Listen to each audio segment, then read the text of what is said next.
1절부터 11절까지 말씀 읽어드립니다.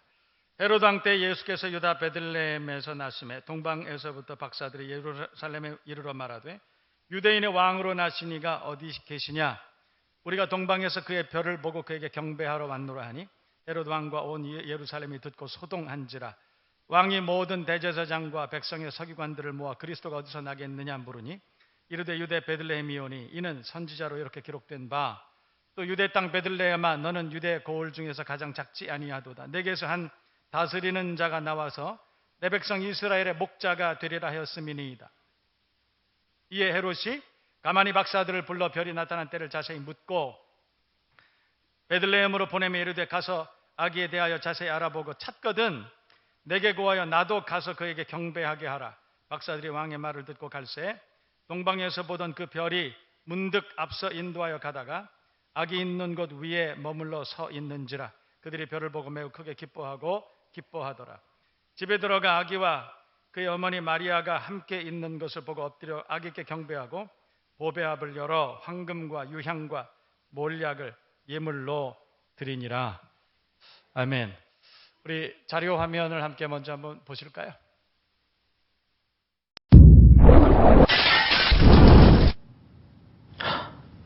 You. Look at your eyes. Look at them. Speckled, colorful, each one unique. And I created every one of them. I created everything. The universe and you. I gave you your personality. I made you pure, complex. And every day, I give you life. I love you. But something happened. You cheated on me. You didn't trust me. You sinned.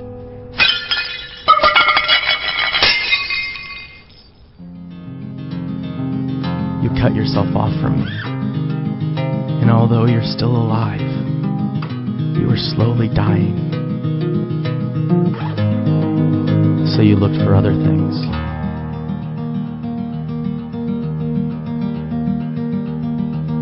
To fill the void. But nothing works.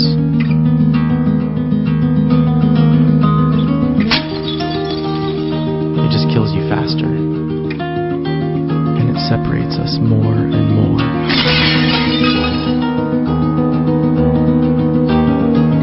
What are you searching for?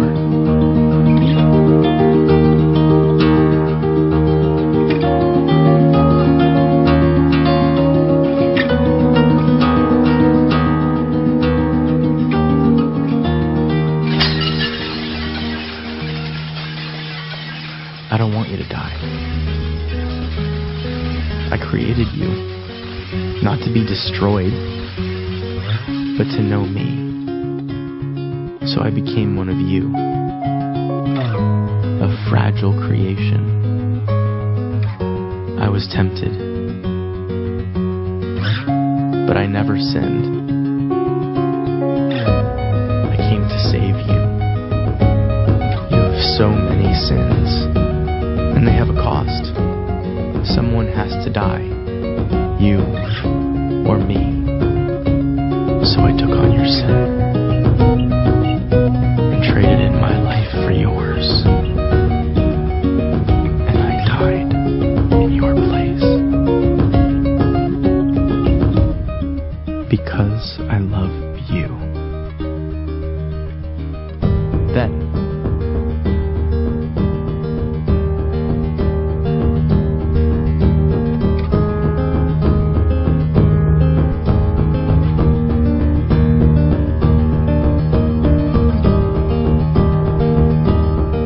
from the dead. I am the way, the truth, and the life. I am Jesus. I'm not here to condemn you. I came to bring you back to life. Rely on me. I will forgive you and give you eternal life. love you. And I did all of this to have a relationship with you.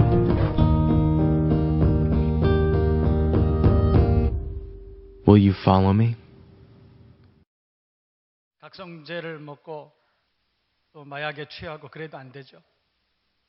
우리가 우리 자신을 지키고 보호하기 위해서 운동도 열심히 하고 뭐 재밌는 일들을 찾아다니고 그래도 안 되죠. 우리가 무수한 노력을 해봅니다. 그러나 자력으로는 구원이 안 됩니다. 우리가 그 늪에서 빠져나오려고 발버둥 치면 발버둥 칠수록 우리는 점점 더 침체되고 낙심하고 그렇게 될 수밖에 없습니다. 우리는 존재론적으로 우리에게 닥쳐진 이 불행과 이 재난을 우리가 해결할 수가 없습니다. 어떤 사회학자들은 인류가 해결하지 못한 세 가지 큰 병, 문제 있다 이렇게 말합니다. 하나, 전쟁. 이 전쟁은 끊이지 않습니다. 어떤 방법을 우리가 택해도 전쟁은 결코 우리가 피해갈 수 없는 사회적 재난입니다. 기아, 배고픔입니다. 질병, 도처에 우리가 해결하지 못하는 질병들이 있습니다. 그래서 어떤 많은 사람들이 상처를 받고 그리고 그 가운데 절망하고 살아갑니다. 여러분, 우리 가운데 있는 이 생애적인 불행, 이 인생의 문제들은 우리가 결코 해결할 수 없습니다. 우리는 그렇게 삽니다. 그래서 성경은 우리 사는 인생이 뭐냐? 성경이 우리에게 그렇게 말해요. 눈물 골짜기. 그런데 그 말씀 들을 때마다 참 맞다 그런 생각이 듭니다. 눈물 골짜기. 사망의 음침한 골짜기, 우리가 그런 골짜기를 지난다. 성경은 그렇게 말해요. 그리고 악한 자 안에 처한 세상이라고 말합니다. 우리가 사는 것이 시편 90편은 우리가 사는 것이 70세 살고 혹은 80세 살고 그렇게 산다 하지만 그 연수의 자랑은 수고와 슬픔뿐이라. 우리가 사는 인생이 그렇다 이렇게 말합니다. 그러나 여러분, 우리 인생이 본래부터 그랬던 것은 아닙니다. 처음 하나님께서 에덴을 에덴 동편에 동산을 에덴을 창설하시고 그리고 그 동편에 아름다운 자연을 만드시고 나무를 두시고 사람들과 함께 교제하고 그랬던 시대는 그러지 않았어요. 이사야 선지자는 그 시대를 가지고 창화함과 감사함이 넘치는 그런 때였다 그렇게 말해요. 처음에는 그런 갈등이나 위험이나 전쟁이나 가난과 그런 질병과 이런 것들이 없었다 이렇게 말해요. 그러나 성경을 보면 언제부터 인류 가운데 우리가 해결하지 못하는 이런 불행이 찾아왔느냐? 아버지 하나님을 떠났을 때부터, 우리가 하나님과의 관계가 단절된 그 순간부터 인생에게는 수고와 슬픔이 찾아왔다고 그렇게 말해요. 우리가 지금 직면하고 있는 우리 주변에 현존하는 수많은 불행들은 우리가 아버지 하나님을 떠남으로 시작되었다고 성경은 아주 명백하게 우리에게 말씀하고 있다는 것입니다. 제가 문제 제기를 위해서 여러분들에게 영상을 하나 준비했었습니다. 여러분, 우리가 사는 인생이 그렇습니다. 안 됩니다. 해결이 안 됩니다. 우리는 유토피아를 갈망하지만 그건 no place예요. 그런 곳은 없습니다. 인간은 무수한 방법으로 우리의 불행을 해결하려고 하지만 방법이 없습니다. 여러분, 우리가 술을 마신다고 되는 게 아니에요. 운동한다고 해서 생명을 연장하고 우리가 행복한 인생을 사는 것이 아니에요. 돈을 많이 번다고, 권력을 많이 가진다고 해서, 지식을 쌓는다고 해서 우리가 절대적인 행복에 도달할 수 있는 것은 결단코 아닙니다. 돌아가야 됩니다.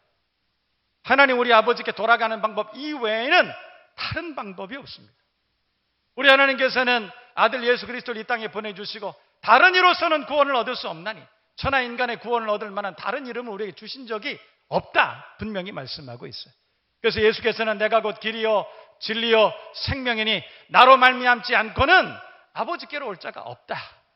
오직 예수만이 인생의 근본적인 문제를 해결할 수 있는 유일한 길인 줄로 믿습니다. 유일한 구원이요 유일한 생명인 줄로 믿습니다. 그 예수님을 만나고 그 예수님과 평생을 동행할 수 있는 지혜로운 여러분들 되시기를 주님의 이름으로 축복합니다. 일부 예배 때 등록한 한 3개월 된 결혼한 지 3개월 된 부부가 있었어요. 제가 잠깐 만나서 차를 마시면서 그랬습니다. 정말 어떻게 하면 행복한 가정을 이루고 사는지 아느냐? 어떻게 하면 행복한 가정 사는지 아느냐. 그래서 제가 몇 가지 얘기하면서 마지막 정말 중요한 것은 예수 잘 믿으라 이랬어요. 왜냐? 하나님께서 당신들 가정을 디자인하셨어요. 하나님께서 계획하시고 하나님이 만드신 가정이 바로 당신 가정이에요.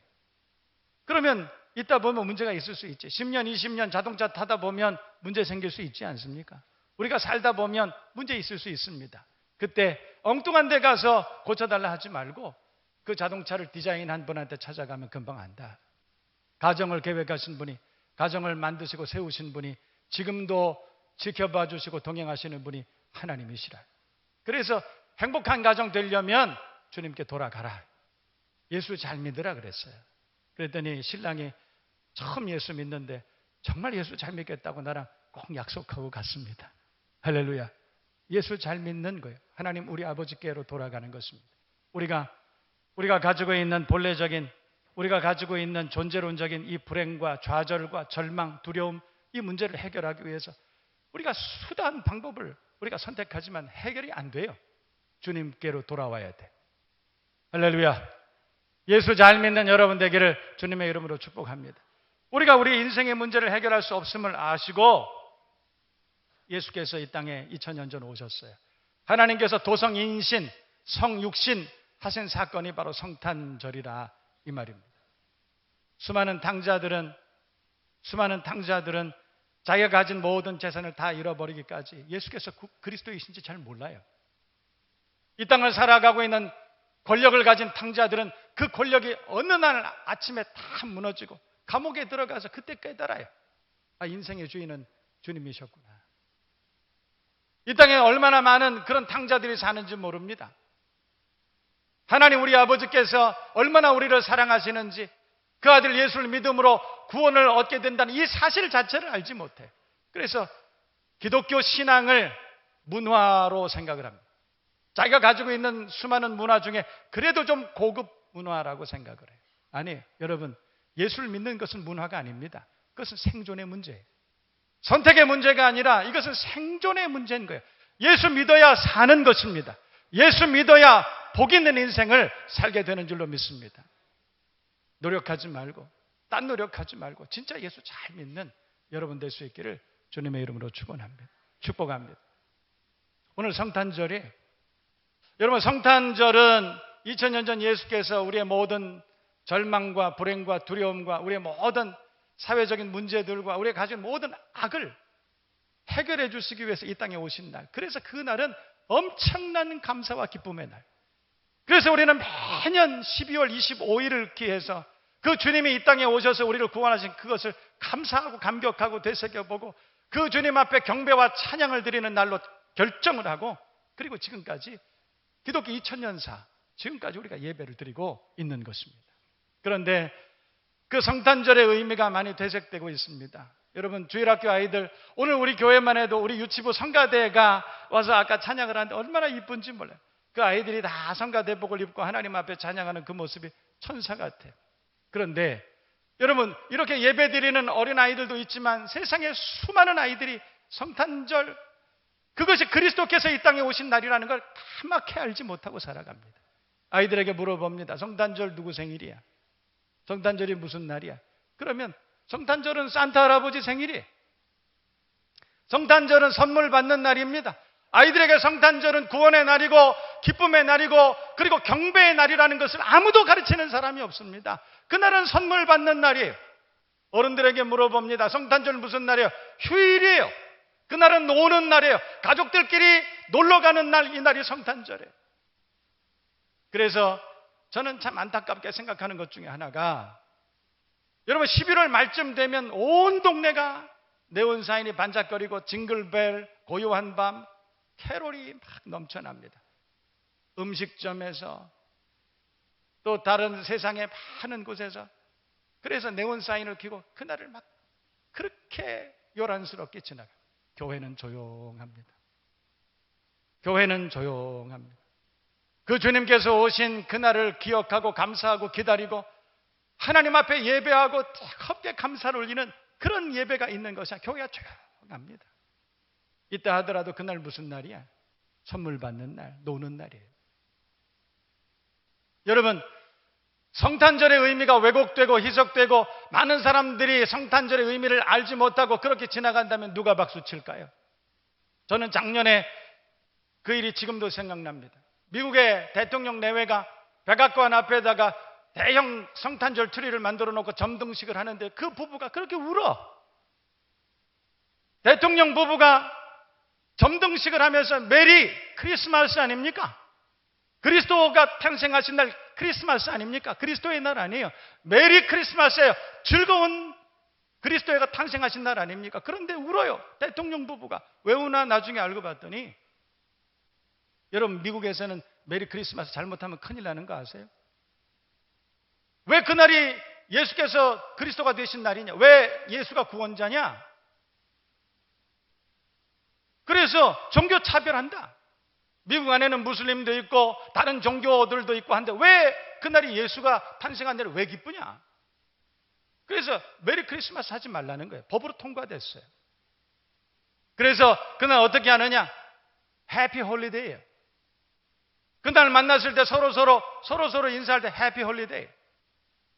중국도 마찬가지. 며칠 전에 중국에서 잠깐 방문한 우리 교회를 오랫동안 섬겼던 그 전도사님 계세요. 제가 물어봤더니 성탄절 모른대요, 중국 사람. 그런 얘기를 제가 들은 적이 있습니다. 여러분, 성탄절은 그리스도께서 이 땅에 오셔서 우리를 구원하시고 그리고 자신은 십자가에 달려 죽으실 것을 예감하고 그리고 그 고난의 길을 걷기로 결정하신 하나님께서 우리 인류를 구원하시기 위해서 자기를 희생하기로 결단한 날, 그날이 성탄절인 거예요. 그럼에도 불구하고 모든 인생들은 그날을 왜곡하고 그리고 그날을 잘못 알고 그렇게 지냅니다. 잘못 준비하고 있습니다. 어른들은 노는 날이에요. 여러분, 저는 참 안타까운 일을 지금도 기억하고 있습니다. 아주 오래전인데 제가 부목사 시절에 제가 섬기던 교회에 성탄절을 지나면서 두 가정에 장례가 났습니다. 한 가정은 예수 잘 믿는 청년의 아버지. 그 청년은 예수를 잘 믿고 있었지만 그 아버지는 예수를 믿지 않아요. 휴일입니다. 노는 날이에요. 성탄절은 노는 날. 그래서 주일을 끼고 연휴가 며칠 있으니까 부어라 마시라 며칠 동안을 밤을 새워서 술을 마셨어요. 그 아버지가 어느 날 주무시다 돌아가셨어요. 그래서 그 가정이 큰 슬픔에 빠졌습니다. 장례를 제가 치른 적이 있습니다. 또 한 가정에 예수 잘 믿는 어떤 여집사님 그 남편이, 여러분 모든 사람들이 다 주님 앞에 나와서 감사하고 예배드리는 이 성탄절에 밤새워서 놀고 춤을 추고 술을 마시고 심장마비로 죽어버렸어요. 여러분, 이 땅에 성탄절의 의미를 알지 못한 채 그렇게 살아가는 사람들이 얼마나 많이 있는지 모릅니다. 심지어 예수 믿는 우리들도 마찬가지죠. 성탄절이 되면 그날 예배하는 날, 하나님을 찬양하는 날 아닙니까? 그럼에도 불구하고 그날이 되면 우리가 어디 가서 어떻게 놀까? 스키를 타러 가고 식구들끼리 모여서 온천을 가고 해외여행을 가고. 성탄절은 여러분 주님께서 당신을 구원하신 날, 예수께서 이 땅에 오셔서 바로 여러분 자신을 구원하신 날, 나를 구원하신 날에 나는 놀러 가는 거예요. 예수께서 날 위해서 십자가에 달려 죽으시기로 결심한 날, 그런 날 나는 그 예수님의 이름을 현저히 욕보이고 그리고 나는 놀러 가는 거예요. 세상을 향해서 가는 거예요. 여러분, 세상이 이렇게 진행되고 있어요. 저는 여러분들에게 설교를 시작하기 전에 문제 제기를 했습니다. 여러분, 인생이 왜 그렇게 살기 힘든지 아세요? 왜 인생에 우리가 가지고 있는 이 존재론적인 불행이 여전히 해결되지 않고 여전히 우리의 옆구리에 가시처럼 우리의 인생을 평생을 살면서 있는 줄 아세요? 우리가 그 주님의 구원을 경험하지 못했기 때문이에요. 성탄하신 예수께서 나의 참된 구원자가 되시고 그분이 나의 삶의 주관자가 되시고 내 삶의 왕이 되시지 않았기 때문에 그런 거예요. 예수께서 이 땅에 2000년 전에 오신 이유는 그분을 그리스도로, 주는 그리스도시요 살아계신 하나님의 아들이시라고 고백하는 모든 사람들에게 구원의 은혜를 베풀어 주시기 위함인 줄로 믿습니다. 성탄절에 우리가 그 주님을 찬양하고 감사하고 그 주님 앞에 경배하고, 그러므로 왕으로 2000년 전에 이 땅에 오신 그분을 경배함으로 여러분 가운데 있는 모든 불행과 존재론적인 두려움과 절망이 예수님의 이름으로 떠나가고 하나님의 나라에 대한 소망이 밝아지고 하나님께 경배하고 감사함으로 기쁨이 회복되고 질병 가운데 구원을 얻고 전쟁 가운데 구원을 얻고 기아와 가난 가운데 구원을 얻는 구원의 역사가 여러분 모두에게 일어나기를 주님의 이름으로 축복합니다. 여러분 성경 한번 보실래요? 10절 말씀, 우리가 이 성탄절을 맞이하면서 우리가 어떻게 준비를 해야 되느냐 말씀을 우리가 함께 나눠보고 그리고 이 말씀을 따라 성탄절을 잘 준비하는 저와 여러분 모두가 될 수 있기를 축복합니다. 우리 다 같이 10절 말씀 다 같이 읽어봅니다. 시작. 그들이 별 보고 매우 크게 기뻐하고 기뻐했다. 그들이라고 하는 분은 동방박사 얘기하는 것입니다. 여러분 박사들, 그때 당시에 박사는 헬라어로 마고스 이렇게 얘기합니다. 영어로는 와이즈맨이죠. 지혜자들입니다. 여러분 이 동방박사들은 그때 예수님 당시에 어느 날 갑자기 나타났던 분은 아니고 기원전 700년쯤 전에 당시는 메데, 바사, 페르시아라고 하는 제국이 있었는데 그 제국에 있었던 지혜자, 그때 당시에 권력자였었습니다. 그들은 과학자였습니다. 지금으로 말하면 천체 물리학자쯤 되지 않았을까. 별들을 바라보고 풍세를 읽던 사람들이었습니다. 그 사람들은 왕에게 조언을 하고 백성들이 어떻게 살아야 될지를 지도하고 그리고 한 나라의 미래를 설계하는 그런 사람들이었어요. 힘 있는 분들이었죠. 여러분 이 마고스 지혜자들이 오늘 예수님을 경배하러 왔다. 오늘 성경 그렇게 말해요. 그런데 성경을 보고 그들이 참 기뻐했다고 말하고 있습니다. 여러분 성탄절을 우리가 어떻게 준비해야 되느냐? 기뻐해야 됩니다. 여러분 이 마고스, 이 동방박사들은 별이 그리스도가 나실 것이다. 그 별만 보고도 그 징후를 보고도 기뻐했다. 크게 기뻐했다. 그래요. 예수님을 아직은 만나지 못했지만 그 별을 보고 우리가 기뻐했다. 여러분 우리가 성탄절을 맞이합니다. 하나님의 말씀을 함께 배웁니다. 이 땅에 다시 오실 우리 주 예수 그리스도, 그분에 대한 소망만 가지고 그분에 대한 말씀만 들어도 우리 심령 가운데 기쁨이 충만하기를 주님의 이름으로 축원합니다. 성탄절을 생각만 해도 기쁘고 감사한 거예요. 여러분 오늘 성경을 보면 많은 사람들이 기뻐하고 감사하고 그 성탄절을 준비합니다. 저와 여러분 모두가 그 성탄절을 잘 준비해 갈 수 있는 기쁨으로 준비하는 믿음의 사람들 다 되시기를 주님의 이름으로 축원합니다. 축복합니다. 11절 함께 읽어볼까요? 우리가 어떻게 성탄절 준비해야 될까? 11절 다 같이 읽습니다. 시작. 집에 들어와 아기와 그의 어머니 마리아가 함께 있는 것을 보고 어떻게 했어요? 엎드려 아기께 경배했다. 여러분 성탄절은 엎드려 아기께 경배하는 날입니다. 여러분 경배했다, 예배했다 그런 날이에요. 성탄절은 예배하는 날입니다. 놀러 가는 날이 아니에요. 성탄절은 선물 받는 날이 아니에요. 산타 할아버지의 생일이 아닙니다. 여러분 성탄절은 우리가 하나님 앞에 예배하는 날이에요. 날 구원하신 주님 앞에 나와 경배하는 거예요. 다른 사람을 구원한 것이 아니고 세상을 구원한, 나 빼고 세상을 구원한 것이 아니고 날 구원하신, 나 때문에 이 땅에 오셔서 나 때문에 십자가에 달려 죽으시고 그리고 부활하시고 하늘 보좌 우편에 올라가신 그 주님 앞에 경배를 드리고 감사하는 날, 예배하는 날이라 이런 말이에요. 여러분 오늘 성경을 보면 마고스가, 이 동방박사가 헤롯 왕에게 찾아왔습니다. 여러분 그런데 오늘 성경을 보면 참 재미있는 말이 기록되어 있습니다. 여러분 그때 당시에 유대 땅은 헤롯이 왕이었습니다. 그런데 이 동방박사가 메데 페르시아에서 온 이 동방박사가 유대의 왕을 보고 뭐라고 그랬냐면 유대 왕이 어디 계시냐 이렇게 물어본 거예요. 자기가 왕인데 나 말고 유대 왕이 어디 계시냐 이렇게 물어본 거예요. 그때 헤롯 왕이 아마 큰 갈등을 경험했을 것입니다. 그러나 이 박사들을 무시할 수 없었어요. 여러분 생각해 보세요. 그때 당시에 메데 바사의 페르시아의 제국의 큰 권력자가 자기 식솔들을 다 데리고 군사를 이끌고 그리고 이 유대 왕을 찾아온 것입니다. 그리고 당신이 왕이지만 그러나 진정한 왕이 여기 계시다. 그분이 나신다. 그분이 어디 계시냐 이렇게 물어본 것이죠. 그때 헤롯 왕이 그렇게 대답합니다. 만약에 박사들이 저는 왕이 어디에 나셨는지 모르겠습니다. 만약 당신이 찾으시면 저에게도 알려주십시오. 저도 가서 그를 경배하겠습니다. 여러분, 예수께서 메시아께서 이 땅에 오신다는 사실을 많은 사람들이 알고 있었습니다. 온 예루살렘에 소문이 다 났습니다. 유대 왕도 들었습니다. 바리새인, 서기관, 대제사장도 다 들었습니다. 그러나 그분들 중에 경배한 사람들은 박사들밖에 없었습니다. 박사들만이 예수께 와서 경배를 하고 그리고 복을 얻게 됩니다. 여러분, 이 시대에 예수께서 태어난 사실을 세상 모두가 알고 있습니다. 여러분, 교회 밖에 나가면 캐롤이 울려 퍼지고 성탄절 예수께서 이 땅에 오셨다는 그 사실을 온 세상 사람들이 다 알고 있습니다. 그러나 그 오신 예수님을 경배하는 사람들은 얼마나 될까요? 오신 예수님을 경배하는 사람들이 얼마나 될까요? 3일 있으면 수요일은 성탄절입니다.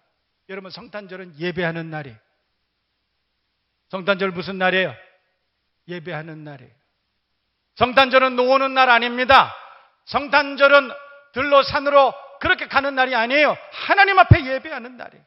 나 알고 원하신 그 은혜에 감격하고 하나님 앞에 경배하고 찬양하고 그 이름을 높여드리는 날이 성탄절이에요. 우리가 그날 경배하기만 해도 복을 받습니다. 예배를 통해서 가정이 복을 받기를 바라고, 예배를 통해서 3대가 함께 예배드림으로 가문이 복을 받는 저와 여러분 모두가 되실 수 있기를 주님의 이름으로 축복합니다. 축원합니다. 마지막으로 여러분, 우리가 어떻게 주님 앞에 예배해야 돼요? 11절 다 같이 한번 읽어봅니다. 11절, 집에 들어가 시작. 집에 들어가 아기와 그의 어머니 마리아가 함께 있는 것을 보고 엎드려 아기께 경배하고 뭘 했어요? 보배압을 열어 황금과 유향과 몰약을 예물로 드렸다. 여러분, 우리가 주님 앞에 나올 때는 하나님 앞에 우리의 마음 정성을 다해서 주님 앞에 나오는 거예요. 여러분, 물질만 드리는 것이 아니에요.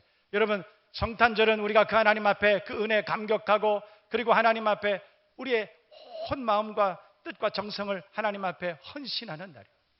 단순히 나는 성탄절 헌금한다, 아니에요. 여러분, 헌금만이 헌신이 아닌 거예요. 우리의 가장 귀한 것을 보배합을 열어서 주님 앞에 드리는 날이, 헌신을 다짐하는 날이 성탄절입니다. 그날에 하나님 앞에 다시 한번 믿음을 결단할 수 있는 저와 여러분과 여러분의 가정과 가문이 되시기를 주님의 이름으로 축원합니다. 축복합니다. 하나님께서 여러분들 기억하시고 큰 은혜를 베풀어 주실 줄로 믿습니다. 여러분, 오늘 제가 시간이 없어서 다 여러분들에게 읽어드리지는 못하지만 이 동방박사에 대한 이야기가 있습니다. 동방박사가 세 분이라고 우리는 그렇게 알고 있지만, 그러나 고대로부터 내려온 전설을 기초로 해서 프린스턴 대학교의 헨리 벤 다이크라고 하는 교수가 네 번째 동방박사라고 하는 책을 써서 그래서 많은 사람들의 감동을 준 그런 일이 있습니다. 그 책의 내용은 그렇습니다. 이 내용을 여러분과 함께 나누고 우리가 찬양하고 기도하는 시간 함께 가지도록 하겠습니다. 그때 당시에 별을 보고 동방에 그리스도께서 나신다, 동방박사 세 분만 그 별을 본 것이 아니라고 그럽니다. 그때 당시에 네 사람의 동방박사가 그 별을 보게 되었다. 그래서 왕께 드릴 예물을 준비해서 함께 경배하러 가기로 했다고 그럽니다. 그래서 어떤 동방박사는 황금을, 어떤 동방박사는 유향을, 어떤 이는 몰약을 준비했습니다. 네 번째 알타반이라고 하는 이 동방박사는 청옥과 루비와 진주를 준비해서 약속 장소로 가고 있었다고 그래요. 그런데 약속 장소로 가고 있는데 종려나무 아래 쓰러져 있는 한 환자를 만났습니다. 그는 강도를 만나서 모든 것 빼앗기고 사경을 헤매고 있었다. 알타반은 약속이 급했지만 그냥 갈 수가 없어서 가지고 있던, 여행을 하기 위해서 준비했던 빵과 약을 다 그에게 주었습니다. 그리고 뒤늦게 약속 장소로 왔을 때 세 명의 동방박사는 떠나고 없었다는 거예요. 부지런히 뒤를 쫓아갔습니다. 베들레헴에 도착해 보니까 아기 예수님은 헤롯을 피해서 애굽으로 떠난 뒤 허탈감에 빠져 있는데 말발굽 소리와 함께 갓난아의 울음소리가 들렸습니다. 급히 달려가 보니 한 여인이 젖먹이를 가슴에 안고 비명을 지르고 있었다. 그게 누구겠어요? 마리아와 예수님이셨겠죠. 헤롯의 군인들이 어린아이에게 칼을 겨누고 찌르려고 하는 중에 알타반은 황급히 예수님께 드리려고 준비했던 청옥을 꺼내서 군인에게 주었습니다. 아이를 살려줄 것을 간청했습니다. 그는 아기를 구했지만 왕께 드리려던 한 가지 예물을 써버리고 말았습니다. 알타바는 다시 예수님 만나기 위해서 애굽으로 달려갑니다. 이곳저곳 찾아다니던 그는 여러 명 불쌍한 사람들을 만났습니다. 절망 가운데 살고 있던 그들을 돕기 위해서 또 하나의 예물이었던 루비를 팔아서 나누어 주고 말았습니다. 그러나 뒤늦게 예수님께서 다시 유대 나라로 돌아갔음을 알게 되었습니다. 그러는 사이에 세월이 흘러서 이미 33년, 마지막 보물인 진주만은 꼭 간직하고 있었습니다. 그것만은 왕께 드려야 되겠다 결심했기 때문에.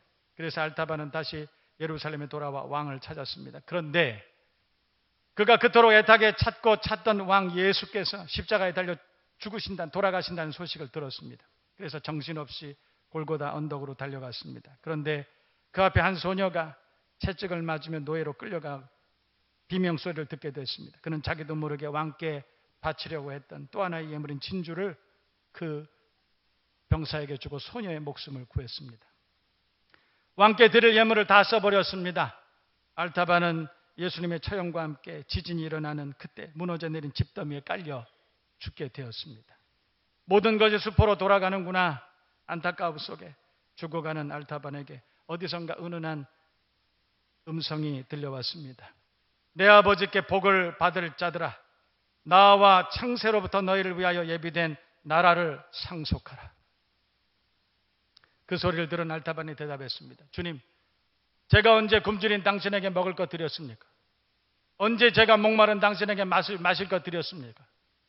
제가 언제 벌거벗은 당신에게 입을 것 드렸습니까? 언제 감옥에 갇힌 당신에게 찾아갔었습니까?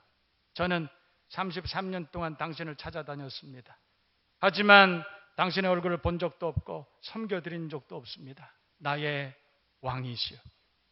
알타반의 말이 멈추자 하늘에서 다시 소리가 들렸습니다. 내가 진실로 너희에게 이르노니 너희가 여기 내 형제 중에 지극히 작은 자 하나에게 한 것이 곧 내게 한 것이니라. 내 아버지께 복을 받을 자 알타반이여, 나와 창세로부터 너를 위해 예비된 나라를 상속하라. 그가 그토록 뵙기 원했던 주님의 음성이 그에게 들려왔습니다. 죽어가던 알타반의 얼굴 위로 놀람과 기쁨의 광채가 잔잔히 떠올랐습니다. 여러분, 이것이 네 번째 동방박사라는 책의 줄거리입니다. 네 번째 동방박사였던 알타반, 그는 이 세상에서 예수님 만나려고 먼 길을 찾아 헤맸지만 본 적은 없습니다. 만난 적 없습니다. 그러나 그는 어느 곳이든 어느 순간이든 주님 기뻐하시는 일을 잘 감당했습니다. 부상당한 자에게 먹을 것 주고 치료해 주고 생명을 구하고 마지막 보물까지 쓰면서 자신의 사명을 다했습니다. 왕께 드릴 모든 예물을 지극히 작은 자들에게 내어주므로 마침내 왕을 만났다. 이것이 바로 네 번째 동방박사 얘기. 성탄절 앞두고 있습니다. 여러분, 우리가 진정으로 주님 오심을 감사하고 축하하고 기뻐하며 예배드리십시다. 그날에는 한 사람도 빠짐없이 나를 위해서 도성인신하신, 나를 위해서 성육신하신, 이 땅에 낮고 추한 말구유로 나를 위해서 강림하신 그분의 은혜를 감사하고 감격하고 왕이신 그분 앞에 경배하고 그분의 이름을 높여드리는 온 가족의 가문이 그날에 주님 앞에 나와서 예배하는 복된 날 되시기를 주님의 이름으로 축원합니다. 성령 하나님께서 임재하실 것입니다. 복을 주실 것입니다. 만나 주실 것입니다. 이 땅의 모든 예비하신 은혜와 은사로 우리를 채워주실 줄로 믿습니다. 성탄절에는 예배하는 날, 우리 주님 앞에 영광을 돌리는 여러분 될 수 있기를 주님의 이름으로 축복합니다.